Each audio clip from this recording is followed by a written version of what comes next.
యేసు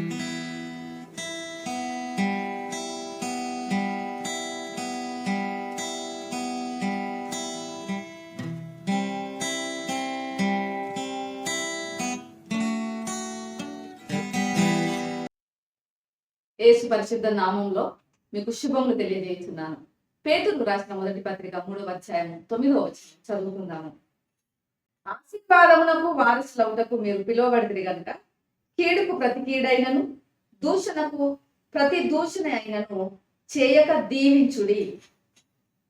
పేతురు భక్తుడు ఈ పత్రికను రాసిన సందర్భంలో అనేక మంది విశ్వాసులైన వారు యేసు ప్రభువుల వారిని తమ సొంత రక్షకునిగా అంగీకరించి విశ్వాసంతో జీవిస్తూ క్రైస్తవులుగా పిలువబడుతున్నటువంటి వారందరూ కూడా వారి విశ్వాసం బట్టి అనేకమైనటువంటి శ్రమలకు గురవుతున్నారు, అనేకమైనటువంటి హింసలకు గురవుతున్నారు, అనేకమైన అవమానములు సహిస్తున్నారు, ఎంతో నిరాశ, నిస్పృహ, నిరుత్సాహమునకు గురవుతున్నారు.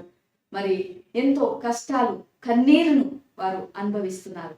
అలాంటి పరిస్థితులలో వారిని ప్రోత్సాహపరచుటకు ఈ మాటలను ఆయన మరి ఈ పత్రికను వారికి రాసినాడు పేతురు భక్తుడు. ఇక్కడ మన యొక్క ధ్యాన వచనంలో చూసినట్లయితే ఒక ప్రత్యేకమైనటువంటి పిలుపుని గురించి ఆయన ప్రస్తావిస్తున్నాడు. ఆ ప్రత్యేకమైనటువంటి పిలుపు ఏమిటంటే ఆశీర్వాదమునకు మీరు వారసులకు పిలువబడినారు. ఇంతకు ముందు అయితే ఈ భూ సంబంధంగా మీరు జీవించారు.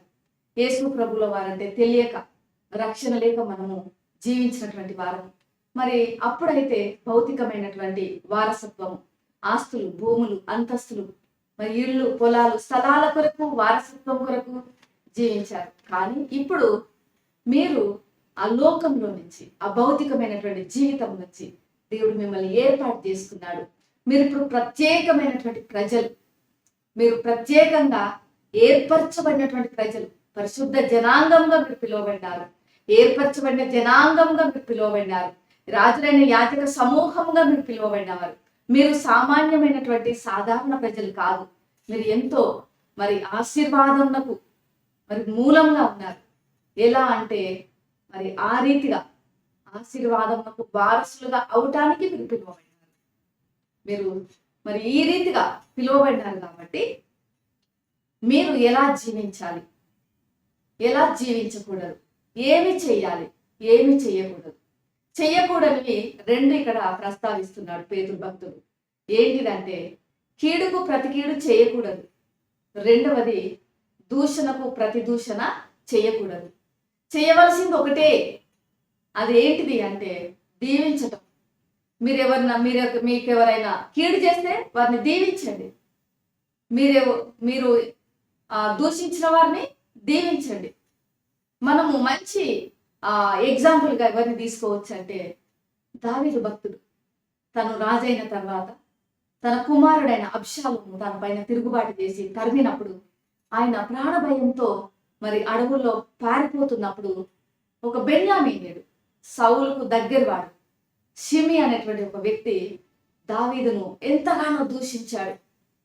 అయినప్పటికీ కూడా దావీదు ఒక్క మాట తిరిగి దూషించలేదు. దేవుడే ఆయనకు అనుమతించాడు.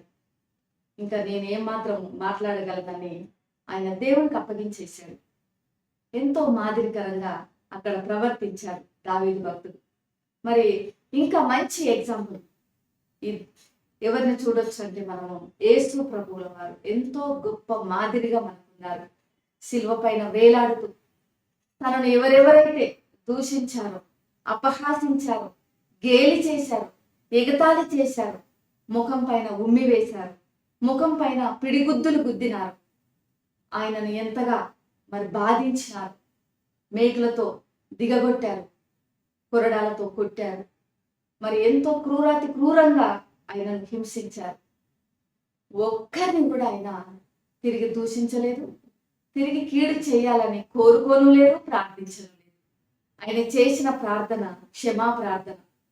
వారు ఏం చేయించున్నారు వారికి తెలియదు కనుక తండ్రి వారిని క్షమించండి అన్నాడు. ఎంత గొప్ప మాదిరిగా ఉన్నాడు యేసు ప్రభువుల వారు మన ముందు. మరి మన జీవితాలలో కూడా అనుదిన జీవితంలో మన విశ్వాసం బట్టి కావచ్చు, మన యథార్థతను బట్టి కావచ్చు, చాలాసార్లు మనము కూడా మరి అనేక సార్లు అవమానాలు పొందాల్సిన పరిస్థితి ఉంటుంది. కొన్నిసార్లు మరి చెయ్యని తప్పుకి మనము మరి ఆ తప్పు మన మీద మోపబడుతుంది, దూషింపబడుతుంటాము. కీడు మనకు జరుగుతుంటది, మన చుట్టూ అన్యాయం జరుగుతుంటది.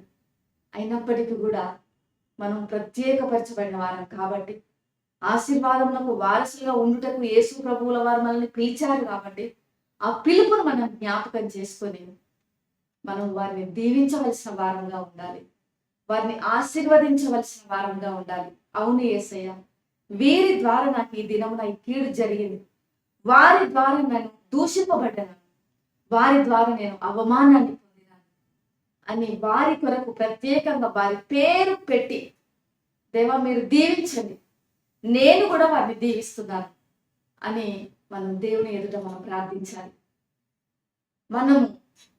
మన మానవ రీత్యా కీడు చేసిన వారిని దీవించటం అంత సాధారణమైన విషయం ఏం కాదు. మనకు మానవ రీత్యా మనం ఏం కోరుకుంటాము? కీడు చేసిన వారికి కీడు జరగాలని కోరుకుంటాము. మనం ఎవరైతే అవమానపరిచారో వారికి అవమానం జరగాలని కోరుకుంటాము. ఎవరైతే మనల్ని దూషిస్తున్నారో వారు కూడా దూషింపబడాలి అని కోరుకుంటాము. మనం దుఃఖపడుతున్నప్పుడు ఆ దుఃఖపెట్టిన వారికి రెండంతల దుఃఖం జరగాలని మనం కోరుకుంటాము. ఇది స్వభావ సిద్ధంగా భౌతిక పరంగా మనం కోరుకుంటాము.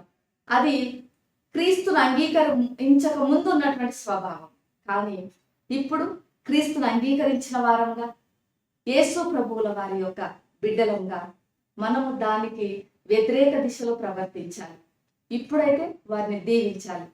మనం ఎలాంటి కీడును మనం కోరుకోకూడదు, కీడుకు ప్రతి కీడు చేయకూడదు, దీవించాలి. అప్పుడే మనము ఆయన ఆశీర్వాదాలకు వారసులం అవుతాం. మరి ఎంతో గొప్ప ధన్యత. కాబట్టి ఉదయకాల సమయంలో ప్రియమైనటువంటి వారులారా, యేసు ప్రభువుల వారిని వెంబడిస్తున్న మనం అందరం కూడా ఆశీర్వాదాలను మనం వారసత్వం మరి పొందుకోవాలి అంటే మనం ఒకటే చేయాలి, వారిని దీవించాలి.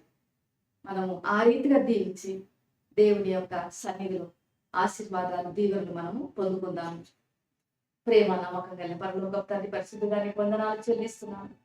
ఈ ఉదయకాల సమయంలో ప్రత్యేకమైన రీతిలో నాయన మీరు మమ్మల్ని ఆశీర్వాదాలకు వారసులుగా ఉండటకు పిలిచారు.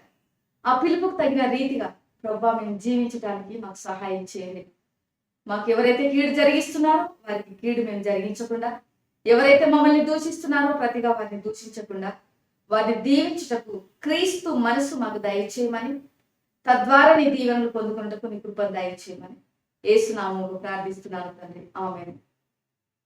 దేవుడు మిమ్మల్ని దీవించుగాక.